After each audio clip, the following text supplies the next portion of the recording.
Hello mga kabini-bini! Another video na naman po tayo para sa ating Bisaya version ng story.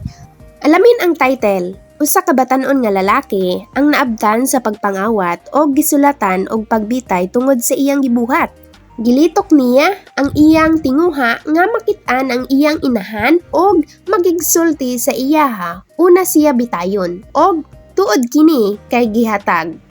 Sa dihang ni adto, iyang inahan aron sila magkita kay niingon siya na ako'y ganahan nga ihagawhaw sa imuha.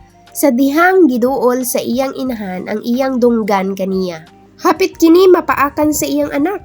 Ang tanang mga tumatan-aw kay nangahadlok og nangutana kaniya. Unsay iyang pasabot adtong mangtas og dili makatawhan nga niya. Mao kini ang pagsilot kaniya. Ingon siya, kadtong bata pa ako nagsugod ko og kawat o gagmay mga butang o gidala nako sa among panimalay alang sa akong inahan.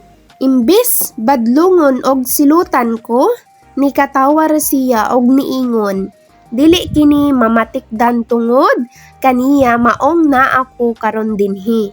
Sakto siya babayi, ingon ang pari. Ang Ginoo niingon, tudlii ang imong anak sa pamaagi kon unsaon ang kinahanglanang pagpamanamilit og sa iyang pagkatigulang dili na siya mahilayo niini. Pagtulunan, tudloi ang imong anak sa pamaagi kon unsaon ang kinahanglanong pagpanamilit og sa iyang pagkatigulang dili na siya mahilayo niini. What's up mga kabini-bini? Ano na po ang title or pamagat ng ating story?